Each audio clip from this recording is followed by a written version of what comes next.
which will come up again in this sermon. One old man who has been a close observer of nature and seems as thoroughly wise in regard to all her operations as if he had helped to lay her keel, told me, and I was surprised to hear him express wonder at any of nature's operations, that one spring day he took his gun and boat and thought that he would have a little sport with the ducks. There was still ice on the meadows, but it was all gone out of the river, and he dropped down without obstruction from Sudbury, where he lived, to Fairhaven Pond, which he found unexpectedly covered, for the most part, with a firm field of ice. It was a warm day, and he was surprised to see so great a body of ice remaining. Not seeing any ducks, he hid his boat on the north or back side of an island in the pond, and then concealed himself in the bushes on the south side to await them. The ice was melted for 3 or 4 rods from the shore, and there was a smooth and warm sheet of water with a muddy bottom such as the ducks love within, and he thought it likely that some would be along pretty soon. After he had lain still there about an hour, he heard a low and seemingly very distant sound, but singularly grand and impressive, unlike anything he had ever heard, swelling gradually and increasing as if it would have a universal and memorable ending. A sullen rush and roar which seemed to him all at once like the sound of a vast body of fowl coming in to settle there, and seizing his gun, he started up in haste and excited, but he found, to his surprise, that the whole body of the ice had started while he had lain there and drifted into the shore, and the sound he had heard was made by its edges grating on the shore, at first only gently nibbled and crumpled off, but at length heaving up and scattering its wrecks along the island to a considerable height before it came to a standstill. And that's the reading for our sermon this morning, which is called, sort of tendentiously, The Spirit of Science and the Nature of Spirituality.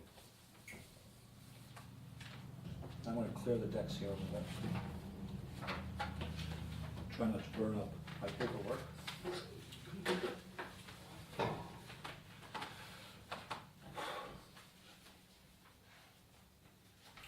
This little reading comes in the front of this. It's from a guy named Marcelo Gleisner, who wrote a book called A Tear at the Edge of the Universe. And the sermon sort of sets up science and religion and tries to use spirituality as a way to talk about both of them. Here's Gleisner. We are learning at an ever-increasing rate that there is no grand plan, no cosmic blueprint, no overarching explanation for the universe. It is here as it could not be. It is here as it could not be.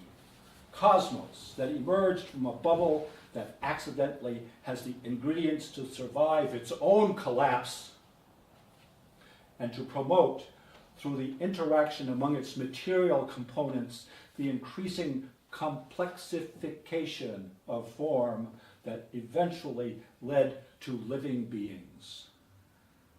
The order we assign to nature is the order we seek in ourselves. The world is only beautiful because we think about it.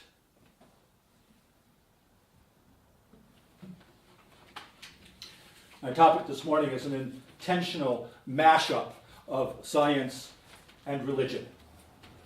There are people who refuse to contemplate that science is in any way religious, or that religion can be scientific. These two are thought by some to be separate and incommensurable domains that have nothing to say to one another. In worst case, there are people who would affirm that mixing them up serves neither and is bad for both. With those folks, respectfully, I am going to disagree. To make my argument, please allow this assertion. Both religion and science require the acceptance of doubt, real not knowing, to have any validity at all. To put more plainly, both religion and science are organizations of what we know, or think we know, over against what we don't know and or may never know. Tom Stoppart's quip, which appears at the top of your order of service, could apply equally well to either. Let's try it out now. Say, religion teaches it's not knowing everything, but wanting to know that matters. Religion teaches it's not knowing everything, but wanting to know that happens. That's probably a whole sermon right there. And then, here we go again. Say, science teaches us it's not knowing everything, but wanting to know that matters. My main point, spirituality is what provides the energy, the drive, if you will, of not knowing to both science and religion. Or as an old Buddhist teacher of mine would say, notice wanting. Notice wanting. The problem is that we can't do either science or religion in a vacuum. Life happens. Understanding comes to us, whether we like it or not. We don't know. What we don't know is overcome in an instant by new knowledge. Science and religion at least get to go on a first date before they find grounds for disagreement. Those who know me know that I have a deep and abiding respect, admiration, and affection for Henry David Thoreau, and flat out love his rambling erudition and matter-of-fact precision. I dug out this aged copy of the Variorum Walden, edited by Walter Harding for Tricia the other day, a volume that I have cherished since high school. I can tell its age because it bears my name and address inside the front cover. The address noted there is that, in that jejune handwriting of the mid-teenager, is that of the house I grew up in. The volume itself was published in New York in 1963 when I was 16, and the likelihood is that I bought it there in the summer of that year on a visit to the city. One of my favorite readings from Walden is the one I just read you. It's from Spring, the penultimate chapter of the book. No useful notes from the Variorum shed light on the story, but it does aptly describe how understanding rushes in, sometimes with a shock. I can tell you, though, that a rod is 5.5 yards, and so our duck hunter was encouraged to set up his blind facing an expanse of smooth water, 50 to 65 feet across, with a muddy bottom, such as the ducks love, running along the shore. Now, duck hunting has never been my thing, and I can only imagine that the hunter, thus prepared, with the sun at his back for good shooting, and no ducks, fell asleep, snoozed out, caught some shut-eye, confident that the racket, when the ducks flew in to rest upon that open water, would awaken him, and he would have ample opportunity to pop a couple of ducks for dinner. Instead, what happened? The wind picked up, came about into the north most likely, and pushed the ice on Fairhaven Pond towards shore. All that huge, massive ice. And he found to his surprise that the whole body of ice, Thoreau says, in a sullen Russian roar, like the sound of a vast body of fowl coming in to settle, was drifting onto the shore, and the sound he had heard was made by the ice itself grating along the rocks and sand and scattering its wrecks, Thoreau writes, to a considerable height before it came to a standstill. I'd never seen anything like this before. Nature had snuck up on the hunter instead of the other way around. In this way, the real world just happens to us in spite of our expectations. We go around in it with an idea of how things are supposed to work, and often they don't. Actually, those situations, those instances where things don't work out as planned can be pretty exciting, as in Thoreau's little tale, and they certainly do make for better reading. Imagine an alternative if you wish. The old man rowed down the Sudbury River to Fairhaven Pond to shoot some ducks, moored on the north side of a little island, fell asleep. Who cares? There weren't even any ducks. Who would even have bothered to write that story down? It's the variation, the unexpectedness of the natural world, the sudden emergence of understanding or clarity, don't you see, that escapes from the apparently random outcomes arising from the most mundane situations. That is the ghost in the machine. Those moments of wonder and awe, or doubt, in fact. Those moments of wonder and awe, or doubt, in fact, that suffuse even the most scientific approach to the natural world and lend energy to our experience. Listen to how Thoreau introduces his chapter called Spring. The opening of large tracts by the ice cutters commonly causes a pond to break up earlier.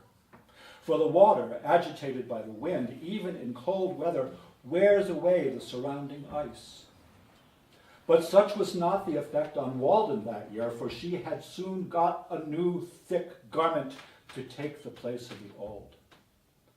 This pond never breaks up so soon as the others in this neighborhood, on account of both its greater depth and its having no stream passing through it to melt or wear away the ice.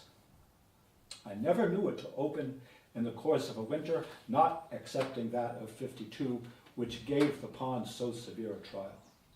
It commonly opens about the 1st of April, a week or 10 days later than Flint's Pond and Fairhaven, beginning to melt on the north side and in the shallower parts where it began to freeze. It indicates better than any water hereabouts the absolute progress of the seasons. The absolute progress of the seasons. And least affected by transient changes of temperature. A severe cold of even a few days' duration in March may very much retard the opening of the former ponds, while the temperature of Walden increases almost uninterruptedly. Henry goes on to relate with tedious precision the water temperatures in 2 of those ponds. Now, you have to imagine Henry tromping over the chilly countryside, because these ponds they're not right next to it. It's a walk. You have to get from one place to another. These days, you had to walk. You have to imagine Henry tromping over the chilly countryside on a blustery day and rafting about in near freezing water to get the impact of this narrative. He ain't sitting back in an armchair with his feet on the hob. He is fully engaged. To go on. A thermometer thrust into the middle of Walden on the 6th of March, 1847, stood at 32 degrees, or freezing point, near the shore at 33 degrees. In the middle of Flint's Pond, on the same day, now he had to get from one of these ponds to the other to take these measurements, right? In the middle of Flint's Pond, on the same day at 32.5 degrees. A dozen rods from shore in shallow water under ice a foot thick at 36 degrees. This difference of 3.5 degrees between the temperature of the deep water and the shallow in the latter pond and the fact that the great proportion of it is comparatively shallow show why it should break up so much sooner than Walden. The ice in the shallowest part was at this time several inches thinner than in the middle. In midwinter, the middle had been the warmest, and the ice there the thinnest. So also everyone who has waded about the shores of the pond in summer must have perceived how much warmer the water is close to shore, where only 3 or 4 inches deep, than a little distance out, where warmer and warmer on the surface, where it is deep, than near the bottom. Thoreau does something. Thoreau uses measurement to fall in love with the world. He uses measurement to fall in love with the world, even as he describes it. To me, this says something profound about the spirit of science.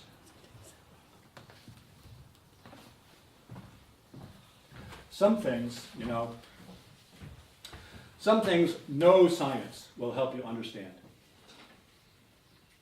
The other day, I lost a credit card, or I thought I had. These things happen. I went through all my garments. You know that dance that guys do? They go. I did that. I went through all my garments, called around a little, looked to see in the car, and by next morning, on the edge of deciding that the card was gone, I drove out to get some coffee. I was all by myself. I was all by myself when I pulled back into the drive and got out of the car. And on an impulse, I went around to the passenger side of the car to more conveniently retrieve a book from the back seat, when, out of the corner of my eye, I spied my credit card across the driveway, on the grass, glinting up at me in the sunlight. Now, I hadn't parked anywhere near that side of the driveway for 2 days. Here's the deal. In order for that card to have landed where it was, some force of nature would have had to propel it from my shirt pocket, where I had last stowed it, to that spot 15 feet across the driveway where I found it. And for the life of me, I cannot think of a force clever enough or interested enough to have gone to all that effort. I could just as easily believe that I had dropped the card in the parking lot at Kroger's and that the damn thing had followed me home. Knowledge, understanding, falls along an epistemological continuum.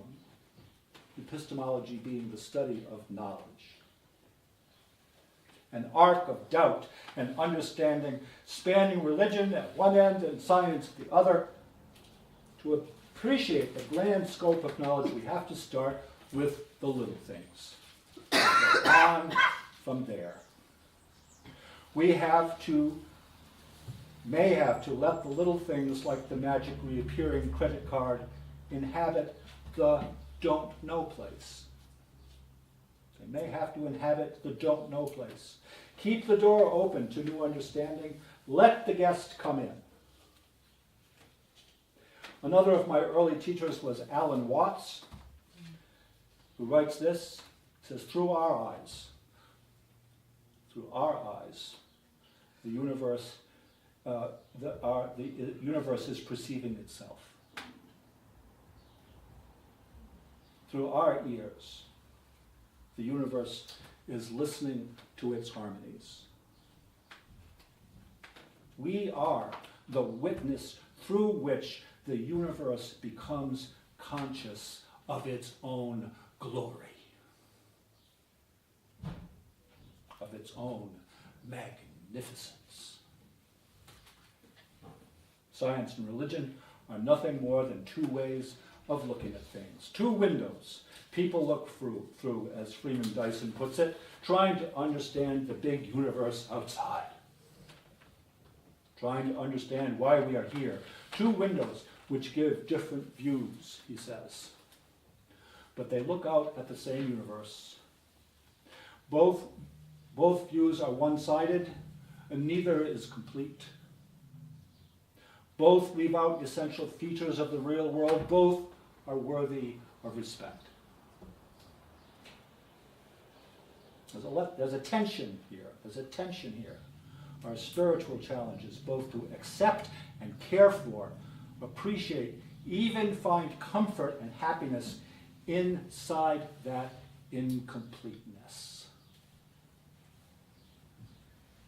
Whatever it is, it ain't done yet. Religion has been telling us literal stories symbolically, and we are now dumb enough to take them literally. It's only in the first couple hundred of years that we have had even the simple measuring tools that Thoreau employed to compass his delight. Imagine. What we've learned is stupendous. There is no grand plan, no cosmic blueprint, no overarching explanation for the universe. It is here as it could not be. It is here as it could not be. A cosmos that emerged from a bubble that accidentally has the ingredients to survive its own collapse and to promote, through the interactions among its material components, the increasing complexification of form that eventually led to human beings. The order we assign to nature is the order we seek in ourselves. The world is only beautiful because we think about it. Our spirituality says we've got to be fine with that.